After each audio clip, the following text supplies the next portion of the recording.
빌립보서 강의 9번째 시간입니다. 지난 5월에 한 유명 연예인이 주관한 전도 집회가 큰 논란이 됐습니다. 이 유명 연예인은 다름 아니라 가수 박진영 씨입니다. 박진영 씨는 우리나라 3대 연예 기획사인 JYP 엔터테인먼트의 대표이며 G.O.D, B, 원더걸스 등 유명 가수들을 배출한 제작자이기도 합니다. 여전히 연예계에서 큰 영향력을 행사하고 있습니다. 그렇다면 박진영 씨가 주관한 이 전도 집회는 왜 논란이 되었을까요? 단순히 유명 연예인이 주관했기 때문일까요?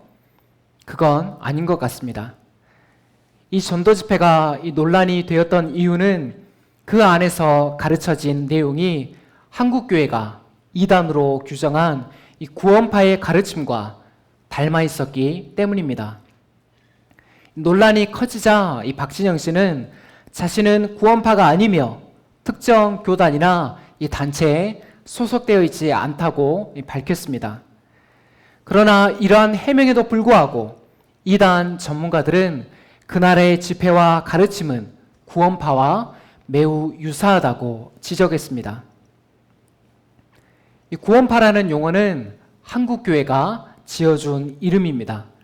현재는 기독교 복음 침례회, 대한예수교 침례회, 기쁜 소식 선교회 크게 세 가지의 단체로 활동하고 있습니다. 이들이 구원파라고 불리는 이유는 다른 데 있지 않습니다. 구원이 어디에만 있다는 거예요? 기성교회는 구원이 없으며 오직 자신들이 다니는 교회에만 구원이 있다고 주장하고 있습니다.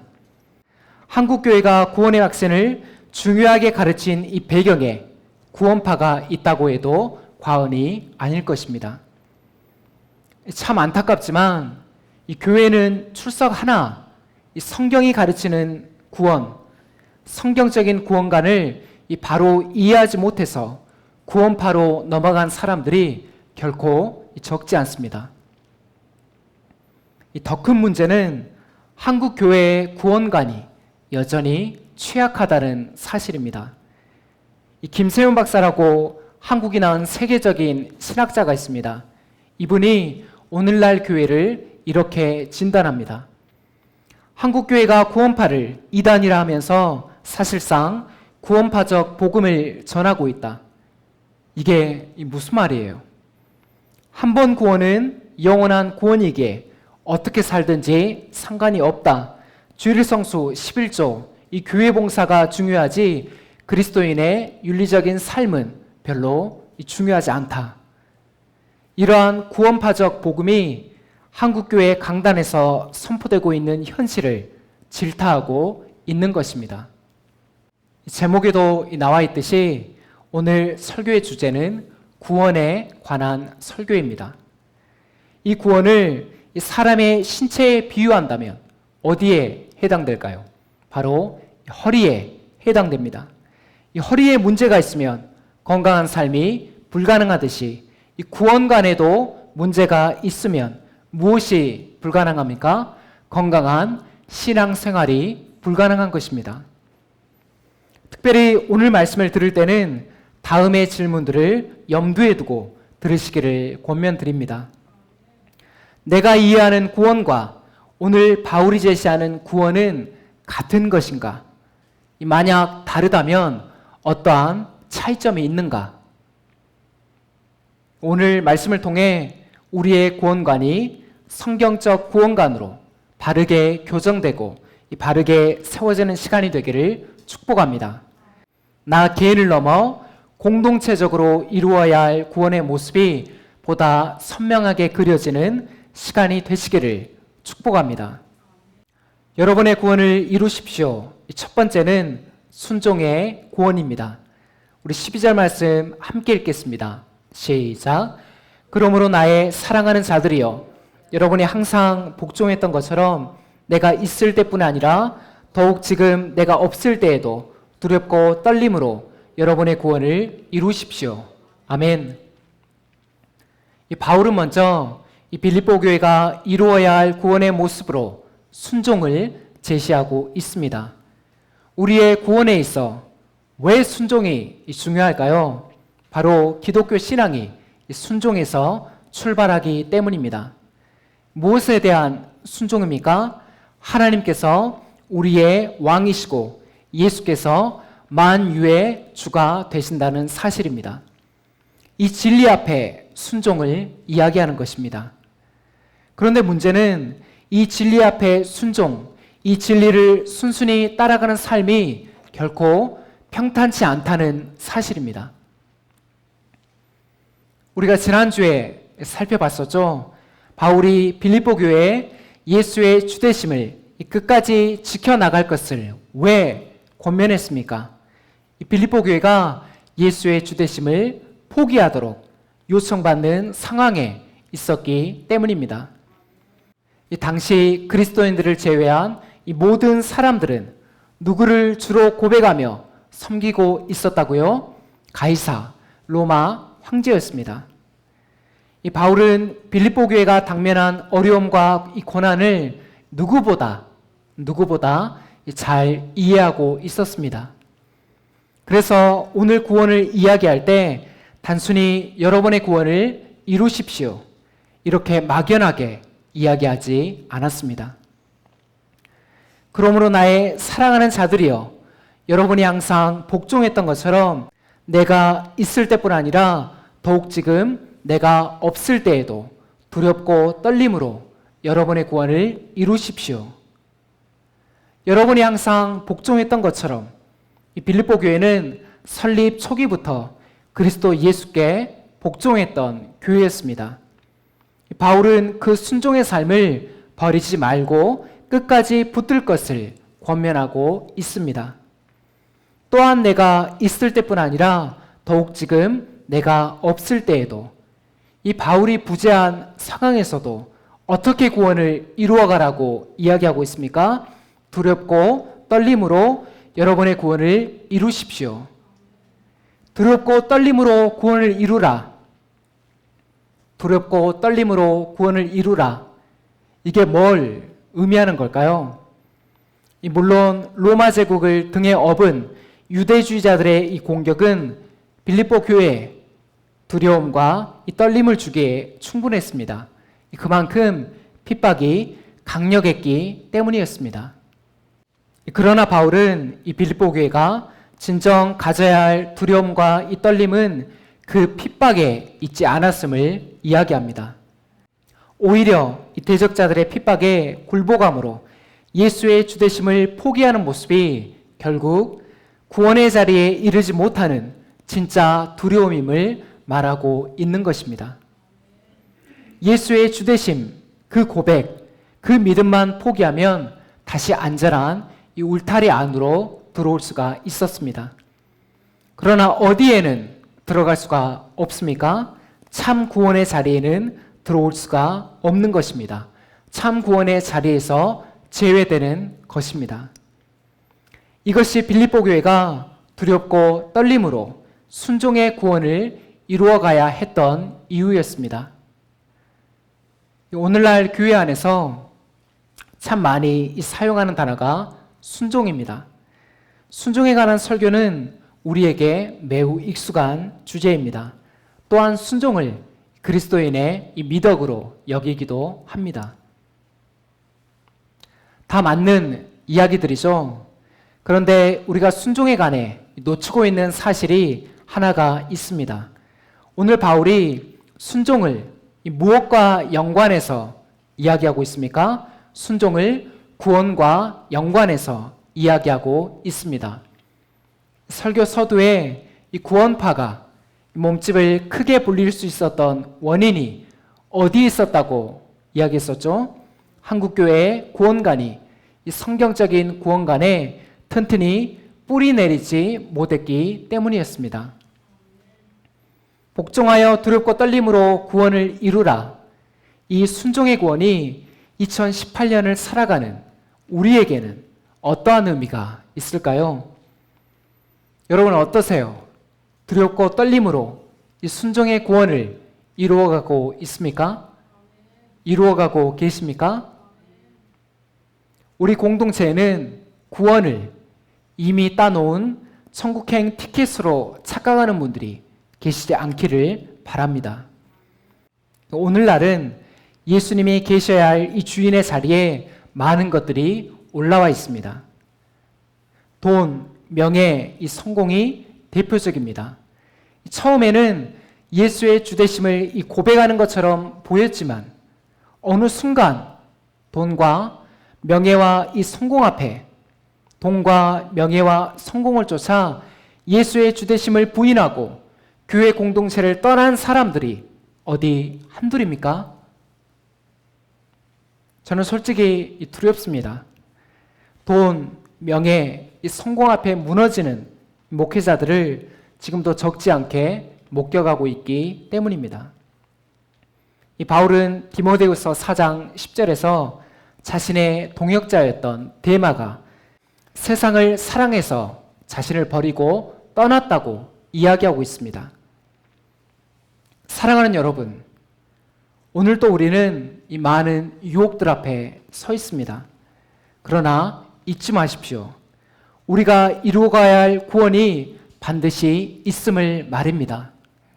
복종하여 두렵고 떨림으로 이루는 이 순종의 구원, 이 구원을 이루어가는 일에 우리의 열심을 드리는 팔로 공동체가 되기를 축복합니다. 여러분의 구원을 이루십시오. 두 번째는 거룩함의 구원입니다. 우리 14절에서 16절 말씀 함께 읽겠습니다. 시작.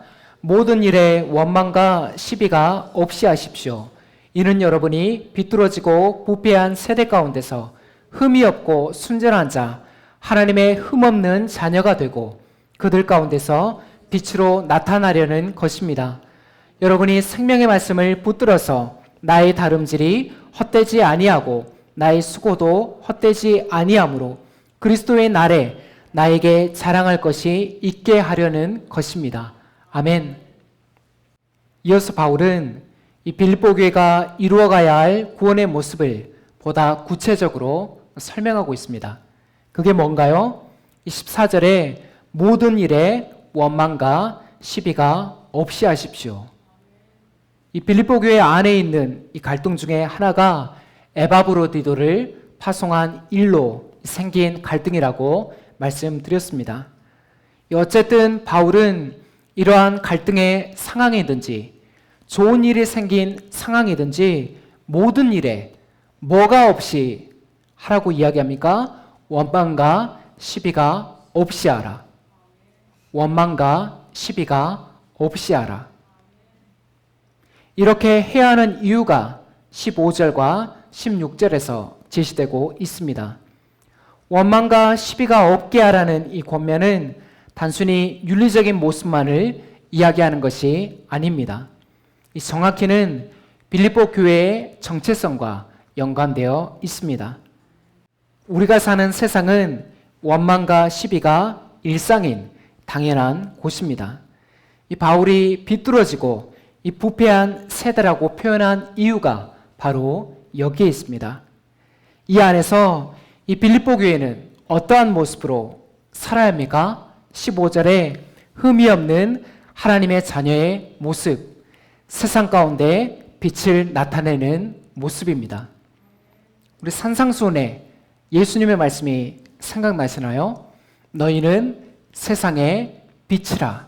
너희는 세상의 빛이다. 16절에 이 생명의 말씀을 붙들어서 이 생명의 말씀은 복음, 예수 그리스도를 의미합니다. 또한 바울은 빌립보 교회가 흠이 없는 하나님 나라 백성의 모습으로 살아가는 것이 그리스도의 날, 자신에게 무엇이 된다고 말합니까? 자신에게 자랑이 된다고 이야기합니다. 이 바울은 데살로니가 이 전서에서도 데살로니가 성도들의 구원이 마지막 때에 자신의 면류관이 된다고, 자신의 상급이 된다고 밝히고 있습니다.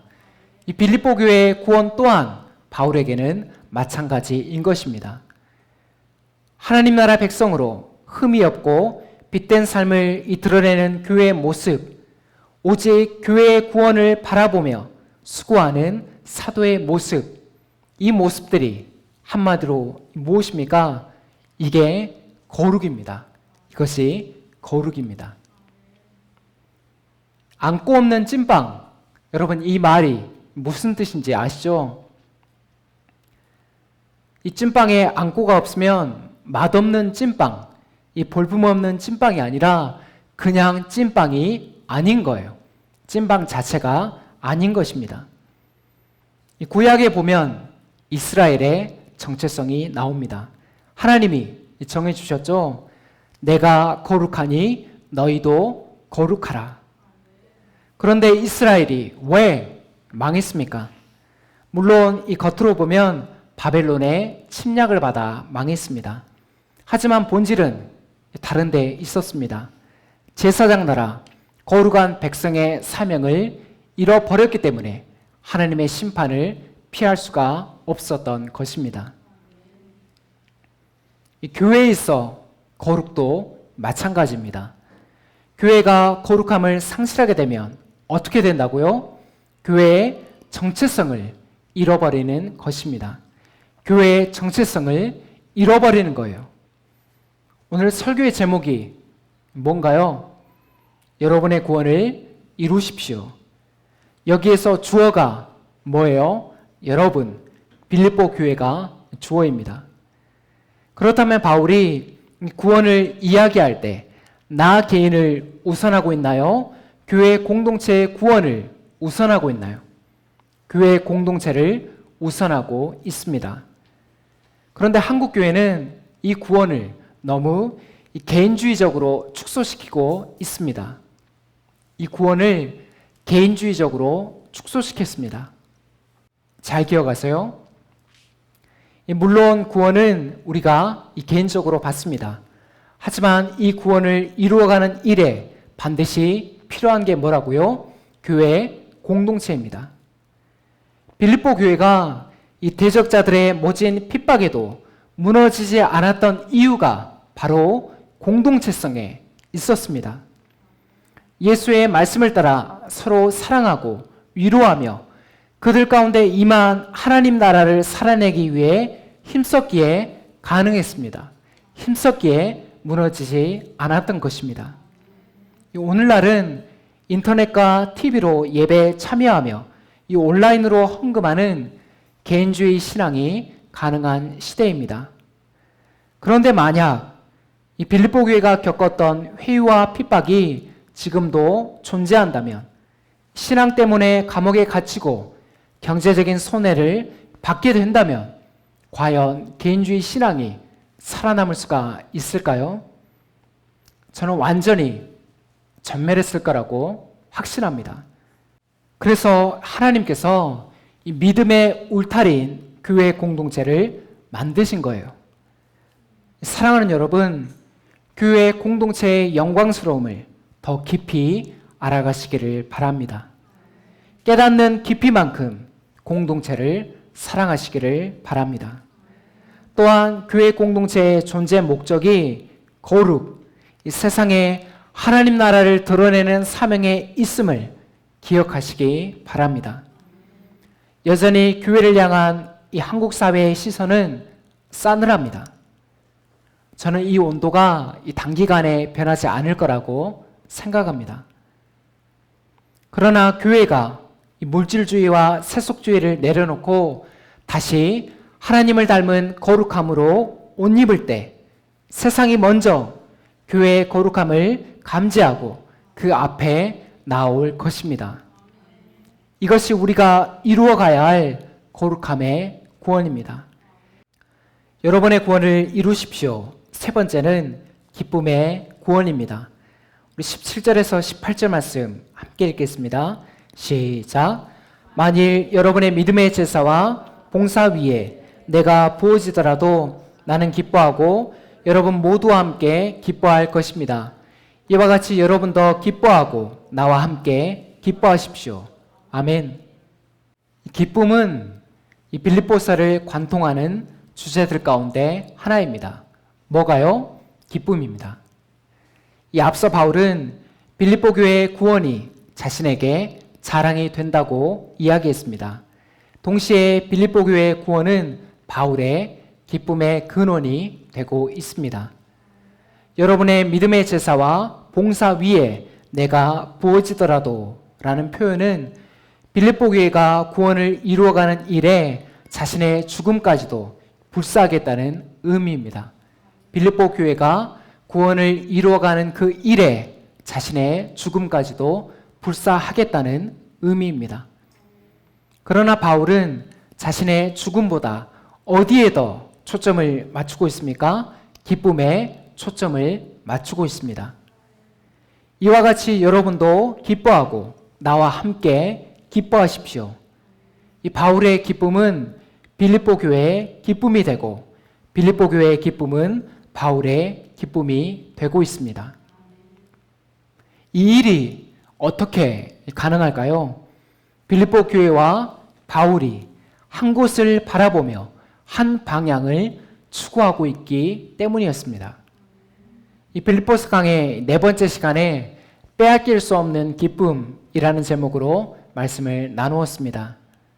이 빼앗길 수 없는 기쁨의 성격은 눈에 보이는 환경에 있는 것이 아니라 우리 하나님에게서 오는 하나님 나라, 하나님의 통치 안에서 경험하는 기쁨임을 말씀드렸습니다.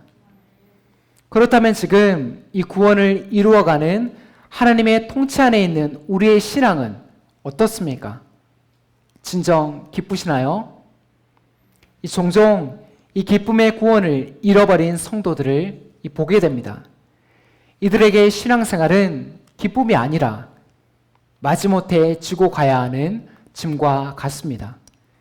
이렇게 신앙이 왜곡된 이유는 왜곡된 복음, 하나님에 대한 왜곡된 이해 때문입니다. 하나님과의 이 관계에서 누리는 친밀함보다는 예배에 빠짐없이 참석하고 헌금 생활을 정확히 지키고 봉사와 헌신을 남달리 해야만 하나님께서 자신을 사랑하신다고 오해하고 있기 때문입니다. 인터넷에서 봤던 한 게시물이 있습니다. 이 엄마와 초등학생 자녀가 나눈 문자 내용입니다. 아이가 시험 점수를 엄마한테 문자로 보냅니다. 근데 시험 점수가 결코 낮은 점수가 아니에요. 평균으로 환산하면 90점이 넘는 점수입니다. 그런데 엄마의 대답이 이렇습니다. 점수가 참 개판이네. 그러자 아이가 죄송해요. 최대한 노력했는데 어려운 게 너무 많았어요. 그러자 엄마가 이야기합니다. 어려운 게 많았다고? 그럼 너가 노력을 안 한 거 아니야. 노력을 안 했으니 어려운 게 많았나 보지. 쉬는 시간 1분, 5분도 없이 그저 공부만 하는 생각은 안 해봤니? 부모가 사랑하는 만큼 너도 열심히 해줘야지 않겠니? 이번 점수는 많이 실망스러웠지만 다음 시험은 실망시키지 말아주렴. 믿는다. 과연 이 아이 안에 기쁨이 있을까요? 비로소 언제 기쁨을 누릴 수 있습니까? 100점을 맞아야지만이 기쁨을 누릴 수가 있는 것입니다. 우리 하나님의 성품을 이렇게 가르치는 사역자들, 이렇게 믿는 성도들을 볼 때마다 참으로 안타깝습니다. 우리 하나님은 아들을 내어주실 만큼 우리를 사랑하시고 이 구원하신 분인데 왜 하나님을 저렇게 이방신들 섬기듯이 믿고 있을까? 이방신들 섬기듯이 믿는다는 게 무슨 표현인지 아세요? 구약 성경에 바알이나 아세라 그 외에 여러 가지 이방신들이 등장합니다. 거기에서 중요한 게 뭐냐면 이방신들을 자꾸 달래야 되는 거예요. 이방신들이 만족할 때까지 계속 달래야 되는 거예요. 그 달래는 게 뭐예요? 제사예요. 제물을 바치고 심지어 뭐까지 바쳐요? 자기 자녀까지 바치는 거예요. 인신 제사까지 드렸던 거예요. 근데 우리 하나님은 그런 하나님이 아니라는 거예요. 이스라엘의 제사 가운데 뭐가 나타납니까? 이스라엘의 제사가 뭐예요? 거룩한 제사예요. 거룩성이 나타나야 되는 거예요. 이방 신들의 제사에서는 경험할 수 없는. 왜요? 이스라엘이 예배하는 하나님이 거룩하신 하나님이기 때문에. 사랑하는 여러분, 이 성경에 계시하는 삼위 하나님의 성품을 분명하게 알아가시기를 바랍니다. 인간뿐 아니라 만물을 회복하시기 위해 지금도 일하고 계시는 하나님의 그 역사를 주의 깊게 관찰하시기 바랍니다. 또한 이 예배 가운데 아무 조건 없이 당신의 백성을 만나주시고 은혜 주시고 위로해 주시고 세워주시는 그 사랑을 더 깊이 체험하시기를 축복합니다. 바로 이 안에 우리가 이루어 가야 할 구원의 기쁨이 있는 것입니다. 바로 이 안에 우리가 이루어 가야 할 구원의 기쁨이 있는 것입니다. 말씀을 맺습니다. 빌립보스 강의 오늘은 9번째 시간으로 여러분의 구원을 이루십시오 라는 제목으로 말씀의 교훈을 받았습니다. 우리 팔로 공동체가 이루어가야 할 구원은 순종의 구원, 거룩함의 구원, 기쁨의 구원입니다. 이때 우리가 추구해야 할 분이 계십니다. 바로 성령 하나님이십니다. 우리의 구원에는 하나님의 역사와 인간의 행함이 같이 갑니다. 하나님의 역사와 인간의 행함이 같이 갑니다. 여기에서 잊지 말아야 할 사실은 이 구원의 과정을 하나님께서 친히 이끄신다는 사실입니다. 인간의 행함을 약화시키는 가르침이 아니라 구원의 주도권이 하나님께 있음을, 그분의 은혜에 있음을 이야기하는 것입니다. 이 은혜 안에 더 굳게 세워지는 팔로 공동체가 되기를 축복합니다. 우리 공동체가 이루어가는 구원을 통해 하나님 나라가 이 광천동 지역에 아름답게 임하기를 소망합니다. 한 주간 개인주의 구원을 넘어 교회 공동체를 통해 이루시는 구원을 더 깊이 묵상하는 복된 시간이 되시기를 예수 그리스도의 이름으로 축원합니다. 기도하겠습니다.